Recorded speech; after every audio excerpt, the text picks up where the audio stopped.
Hello, everybody, and welcome to WDW Radio Live. I am Lou Mongello, and this is the WDW newscast for Wednesday, January 23rd, 2013. I want to thank you guys for joining us tonight. Remember, I'm here to help you not only have the best possible Disney vacation experience, but hopefully bring you a little bit of Disney magic wherever you are with these live Wednesday night broadcasts, the audio podcast, videos, discussion forums, books, CDs, and lots more. You can find everything, including our updated events calendar, over at WDWRadioLive.com. So we've got a lot to get to tonight, and I'm going to definitely pay attention to the chat room because I'm looking for your feedback, because there's a number of things happening that are not necessarily connected, but I think are reflecting a trend that we're seeing in Walt Disney World. But let's start at the beginning, because as you know, 2013 is the year of limited time magic in Walt Disney World.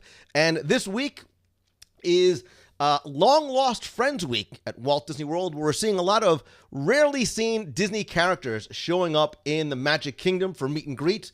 These characters are available from January 21st through the 27th from 9 a.m. to 4 p.m. in the Town Square area. Each of the characters meet and greets for about a half hour or so, and you'll find out who's coming and when because they actually announce it over the PA system on Main Street USA, letting you know when those characters are coming out because they are not actually in the Times Guide. So it's a little bit of a surprise, I think, which is nice for guests who are coming to the park, maybe not even knowing that limited time magic is going on. So the characters that we're seeing are Horsecollar and Clarabelle Cow. You can see them at the exit to Town Square Theater.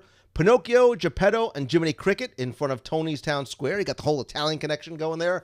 Three Little Pigs, very retro, old school, 1970s Walt Disney World. And the Big Bad Wolf is located in between Tony's and the Chapeau, sort of where the Fast Passes are. Robin Hood, Friar Tuck, Prince John, and the Sheriff of Nottingham on the west side of Town Square. A lot of people really excited to see characters from Disney's Robin Hood film back in the parks. And Ludwig von Drake and Scrooge McDuck are on the east side of Town Square. Mary Poppins and Pluto have been relocated. Mary Poppins is now in Fantasyland, and Pluto and Marie from the Aristocats are now in Storybook Circus. So one thing that's interesting about these character meet and greets, though, is that there are no autographs. You can't get autographs, but after you take your picture with the character, you can actually go over to the character handler, attendant, assistant, a friend of the character, and they're going to give you an autograph card keepsake. So you'll be able to sort of collect those, which is a nice way to make sure you go and see all the characters that are there during limited time magic. Again, this only runs until January 27th, and then something new and unexpected is coming next. You can find out more about the limited time magic promotions and what is going to be coming next by following along on the Disney Parks blog, at the Limited Time Magic website, and on Twitter using the hashtag #LimitedTimeMagic. So I'm looking to see if anybody in the chat room has been there. I've seen a lot of pictures coming by on Twitter, Facebook, Pinterest. People are really excited. Your inner child is coming out again, sort of waiting online to see the characters again. I like this as a nice way to sort of kick this off. People are saying they remember Ludwig von Drake from The Wonderful World of Color on Sunday nights. Crisby loves the Robin Hood characters, and Marilyn Lyons likes this better than what they did last week, which was having a little bit of snow. I know you in the Northeast, you have real snow. Here we had some fake snow over in Canada, but this is the nice thing about limited time magic is how it does change from week to week. You never know what to expect, and I think there's going to be something for everybody. It's going to be interesting to see how the next 50 weeks play out in Walt Disney World. So, speaking of the Disney Parks blog, today they formally announced something that we sort of expected was coming based on some little hints and details we saw throughout the Magic Kingdom. And the Pirate's Adventure, Treasures of the Seven Seas, is a new interactive quest that's going to debut in Adventureland in the Magic Kingdom this spring. If you're watching us live or on YouTube or on the blog, you can see the artist rendering that they released on the Disney Parks blog from Imagineering. With this adventure, it's not going to be like Sorcerer of the Magic Kingdom. Here, you're going to get a pirate map and a magic talisman to help you complete 5 different pirate raids throughout Adventureland. And the goal is to help locate different treasures of the seas and fight off pirate enemies like Captain Barbossa and the Royal Navy, among some others that you might be familiar with from the films as well. If you can help Captain Jack succeed in all the missions, you're going to be welcomed as part of the crew. If not, You will face the wrath of the cruel sea alone. It sounds very foreboding. Make sure you stay tuned to the Disney Parks blog for more information. I did look at the Parks blog today because there was a lot of activity there when this was formally announced. I was reading a lot of the comments, probably 99.9% positive in favor of these kind of things. Somebody said, this is very fun. The rendering looks great. I love these magical touches that make the park feel more alive. And I think it was a great way to explain what these things do, right? Because we already have Sorcerers of the Magic Kingdom, we have Agent P, we have Pirates, and soon there's going to be another new experience, but this time it's coming to Disney's Animal Kingdom. Because if you're a fan of Disney Pixar's Up, you know our good friend Russell the Stowaway. He was a wilderness explorer, and now you can be one too. And just like Russell, you can earn badges in the new Wilderness Explorers interactive game coming to Disney's Animal Kingdom, again, probably this spring as well. You're going to use the entire park. You're going to get a field guide and walk around, and you're going to try and earn more than 30 different badges and really experience Disney's Animal Kingdom and to use Disney's description, which I found interesting, and the themes in a new and exciting way. So I say that because there is already a Wilderness Explorer program over at Disney's California Adventure. That's at the Redwood Creek Challenge Trail. You get a pamphlet describing all the different tasks that you have to perform, like bravery, rock climbing, the wolf howl, the animal spirit, some puzzle solving. And it uses sort of an honor system where once you complete those tasks, you scratch off a circle on the map and it reveals the different badges. When you complete all the different tasks, you can then attend the Wilderness Explorer ceremony and get your senior Wilderness Explorer badge. Obviously, this will be tweaked more for the idea of what Disney's Animal Kingdom represents, the animals that are there, the attractions that are there, and the theme of conservation and education. So really looking forward to when this is going to debut, see how it compares to the Disneyland version. Yet another reason to visit both parks, right? Similar experiences, still a little bit different. Once this debuts here, we'll all have to go out to Disneyland and see how they differ and how they compare. Speaking of interactive, there are a lot of new theming and props going on, not just in Adventureland for the Pirates game, but there are a number of new props and interactive elements which aren't live yet, being revealed in the queue of Big Thunder Mountain Railroad. And we talked about this earlier in the year, how there was discussion and rumor and then eventually confirmation on the Disney Parks blog about a new storyline and interactive experience coming. Now there's all kinds of cranks and dynamite detonators, gold, canary cages, right? So canaries were used to test the air quality when digging for gold in mines. There's speakers, there's microphone. You can see a lot of in-jokes that used to be in the extended part of the queue, like light 'em and hide explosives and Western River explosives. Love the reference to the old Mark Davis Western River expedition, which is where Big Thunder Mountain currently sits. And what I think this is doing, what I was hinting to before, is that I think with Sorcerers of the Magic Kingdom and Pirates of the Caribbean and Agent P and Big Thunder Mountain, I think we're going to see more of this sort of interaction in the parks, especially with the new My Magic Plus and the new My Magic Plus wristbands are going to have a lot of our personal information on it. I think the experiences are not just going to be interactive, but very much personalized towards the individual guests, right? So how cool would it be to go to Turtle Talk with Crush, and as soon as your child walks in, Crush knows his name or her name, not because that was the person that was picked out of the audience, but because of that kid's name is in the RFID tag. Better yet, what if you went to the Haunted Mansion? And I'm just thinking out loud and speculating. What if you went to the Haunted Mansion and as you exited out, your name appeared on a mausoleum crypt? Again, the name coming from the My Magic Band. Or, say, in It's a Small World, as you're getting ready to exit the attraction, you see all the signs saying goodbye in all these different languages. What if those signs instead said the names of all the people that were in your boat that had the My Magic Band? Much more personalized, much more engaging type of experience.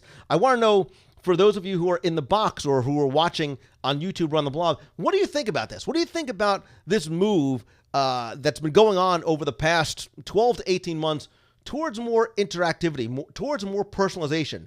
I think it does make the experiences in the park much more alive. And for me, who's a fan of the detail and the stories, I think it helps all of us as guests peel back some of those layers of the onion, really have a much richer, deeper, more fun experience in the park. It seems like a lot of people who are in the box are feeling the same way. So Darlene says, I think it's taking us into a better experience. Sounds much more interesting, especially for kids, says Strawberry Lilacs. Excellent. Go Disney. Totally awesome. Love the interactivity. Loving the idea of the personalization as well, too. Again, what's going to be on your band is not going to be a sort of intrusive privacy kind of thing, but it's going to have maybe your name, your favorite attraction, your favorite character, whatever it may be. And to be able to meet characters or to be able to go into attractions and have them be personalized directly to you, you and your kids are going to lose your mind in the best possible way. The experience is getting much richer, much fuller, and I think we're only scratching the very tip of the surface of what this and what the rest of this next-gen technology is going to be like. All right, let's move over to Epcot in terms of other interactive experiences. There is a new sort of attraction that has reopened over at Innoventions, and that is Habit Heroes.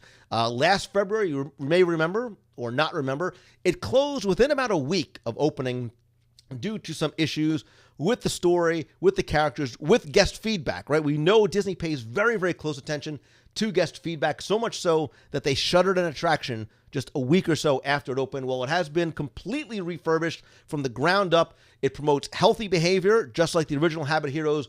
But now, Director Jin is going to lead a team of agents, Quench, Fuel, and Dynamo, whose specialties are hydration, nutrition, and activity, respectively. And there's new villains. The villains now are the Scorchers, which dehydrate you, the Blocker Bots, which help you from eating healthy food choice. Those Blocker Bots are littered throughout my kitchen and my cupboard. My Oreo fudge cream cookies are sitting right here. Clearly demonstrates that. And the Sappers. Those weigh down your energy and sap your energy. I have not had a chance to personally see this yet, but I have heard from a number of guests, and there's really been a very, very positive response, not just to the fact that it's been updated, they've corrected some of the issues earlier on, but it really is a positive experience. It's a fun experience both for kids and adults. If anybody in the box or if you're watching has experienced Habit Heroes as yet, let me know. Let me know if you've seen it. You can email me at lou@wdwradio.com. More better yet, call the voicemail. I'll play it on the show, 407-900-9391. That's 407-900-WDW1. Let me know what you thought about Habit Heroes if and when you get a chance to see it. All right, let's stay in Epcot, but let's take a left turn and turn to food, which is right in my wheelhouse. Over in World Showcase, Le Cellier in Epcot's Canada Pavilion is now going to an all-day menu. So, for example, there are things you can get all day and now things you can't get all day. So we lose the lunchtime burgers, but what you gain is lobster mac and cheese at lunch and dinner. Of course, cheddar cheese soup, filet mignon, really the signature items for Le Cellier are going to be available all day long. And my question to you is, do you like this? Do you like the idea of the full day menu? Before you answer, either in the comment section or here in the box, this one thing this may do is make it easier to get into Le Cellier. We all know about how difficult it is sometimes, especially during the busy times of year, to get into Le Cellier for dinner because you want the cheddar cheese soup, you want the lobster mac and cheese. Now that you can get it all day long, I think that opens up the window of opportunity to experience the restaurant and everything that the menu has to offer. I like this idea. People are talking about in the box that they do like this as well, too. It is going to be more convenient, says Sorcerer Mike. Teacher tipster, like you, I love the breadsticks. I can go to Le Cellier, have cheddar cheese soup, breadsticks, and appetizers, and I am a happy man. But lobster mac and cheese is definitely a research trip in the making. So Francie says, this seems made for My Disney Experience, which we know is going to be more than just the bands that have your photo pass, your fast pass, your park ticket, and your credit card on there, but it's going to now allow you to interact much more with your mobile app. We're going to be seeing a lot more from the My Disney Experience app being able to make reservations, change reservations, see exactly what your itinerary is, which is, again, one of the reasons why I think Wi-Fi is now not just everywhere in the parks, but also free, because your phone, your smartphone, your tablet, whatever it's going to be, is going to be much more a part of your experience, not just in planning beforehand, but your experience in the parks as well, too. Who knows when we're going to get from some of those paper maps and paper guides or interactive games that use paper and start using our smartphone as well. I think we're going to see a much more enhanced interactive experience coming where your phone is very much an important part of that. Quickly, speaking of food, quick reminder, this year's Epcot International Food and Wine Festival, it really is the most wonderful time of the year, is going to take place Friday, September 27th through Sunday, November 10th. Mark your calendars, save the dates, circle the wagons. Also keep in mind, October 1st, we're once again going to have our WDW Radio e-ticket events, plural, right around and during Food and Wine Festival. Stay tuned for more information and updates as we get closer. But one other thing I want to talk about inside the parks is that this past week, if you are a fan of ABC Daytime, you might have noticed that during Live with, I was going to say Regis and Kelly, I'm old school, Kelly and Michael Strahan, I'm a giant fan. It's weird seeing you sit next to Kelly Ripa, but Mickey Mouse came in and paid those guys a visit and invited them down to Walt Disney World in February, not just for the vacation, not just for limited time magic, but to shoot 4 shows at Walt Disney World right in the middle of Town Square. Exactly 1 year ago, Kelly did it live from Aulani. Great way to connect people to the experience there. Now they're going to do it live in Walt Disney World, and you have a chance to actually sit in and be part of the live audience. This is their first official visit there together. February 18th and 19th, 4 shows. If you visit livekellyandmichael.com, you can ask. Tickets are complimentary. You can request tickets to be part of the audience there. If anybody gets a chance to be part of the show, would love for you to share photos, your experiences there. Email me or tweet me over at Lou Mongello if you're going to be able to make it to see Live with Michael and Kelly. All right, let's quickly move beyond the parks a little bit, because this past weekend was the Walt Disney World Marathon weekend, and congratulations to everybody, not just on the WDW Radio running team, but everybody who participated, cheered, volunteered. You guys are awesome. I am so proud of each and every one of you. And we see that running at Walt Disney World, I've been saying this for years, has gone, it has gone from an athletic event to a entertainment event. Coming up next weekend is Disney's Princess Weekend. You don't need to be a princess to run. Registration is mostly full for most of the events, like the half marathon on February 22nd through the 24th. But the Royal Family 5K, the post 5K breakfast, and the kids races are open. They're all about 75 to 85% full. If you are going to be there, we're going to be there as well, too. Members of the running team will be participating. We'll be out there cheering as well. But if you can't make that one, that's okay. There's a couple of other events that you may be interested in. Events and pricing for this year's Twilight Zone Tower of Terror 10-miler was just announced. Registration not open yet, but that's going to be October 4th through the 6th, 2013. There's going to be a Happy Haunted 5K trail run. Maybe we'll do the 5Ks again. I had such a good time. We had such a big crowd walking that 5K together. Maybe we'll do Twilight Zone together as well. There's also Run Disney Kids Races, the 10-miler in the evening, and, of course, the Disney Villains Bash at Disney's Hollywood Studios. More details are forthcoming. It's going to run you about $135 if you register before March 28th, and then the prices go up thereafter. If maybe nighttime races in October isn't more your speed, maybe challenging the Yeti at the Expedition Everest Challenge is more your speed.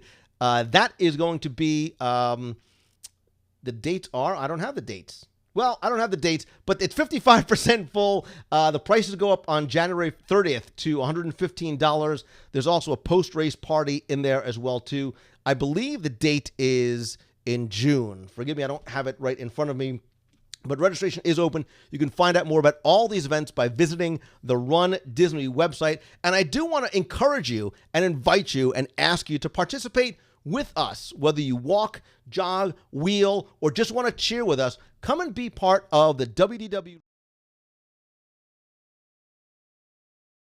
We raise money through the running team for the Make-A-Wish Foundation of America to send children with who are seriously ill and their families for a trip to Walt Disney World. The running team has grown over the past couple of years. I ran my first half marathon back in 2008, and now we have over 100 runners participating in every event, from kids races to 5Ks to half to full to goofies to dopies to Dumbo double dares out in Disneyland. All we ask is that you raise or donate $100 directly. All that money goes to the Make-A-Wish Foundation of America. And if you're not a runner, that's okay. You can join us. We love getting out there and cheering on the runners for all the events. And this year, I started doing the 5K. I promise to keep doing the 5Ks.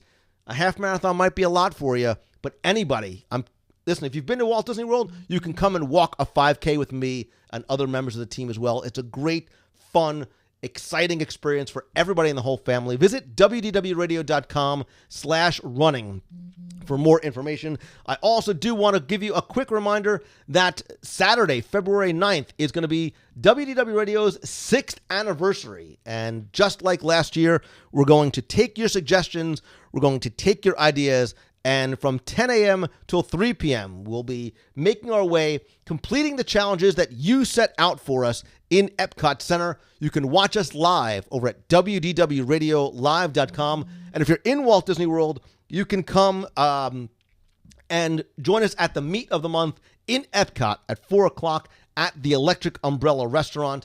There's going to be a lot of announcements there, including information about our trip out to the Walt Disney Family Museum. We'll have more information about the WDW Radio cruise on the Disney Fantasy, November 2nd through the 9th.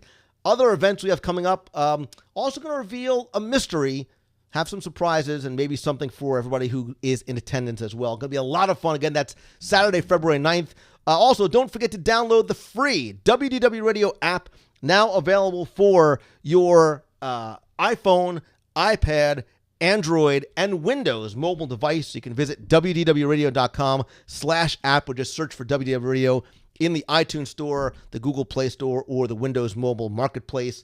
Make sure you follow me on Twitter. I'm at Lou Mongello. Facebook.com/WDW Radio. Lots of different ways you can connect. We're also on Pinterest, YouTube, LinkedIn, wherever else it may be. And please come by. Also invite you guys to subscribe to the show and rate it and review it in iTunes as well. I want to thank all of you guys for tuning in this week. Everybody who's coming by, visiting the blog. We've got a lot of great new blog writers, contests, different things for everybody every day. Come by, check out the blog over at WDWRadio.com. I hope to see you not just next week here at WDW Radio Live, but in the box on Saturday, February 9th to celebrate our 6th anniversary and at some of our other events throughout 2013. I want to thank you guys again for tuning in and watching tonight. I am Lou Mongello from WDW Radio. Have a great week, everybody. Be awesome. Keep moving forward. See ya.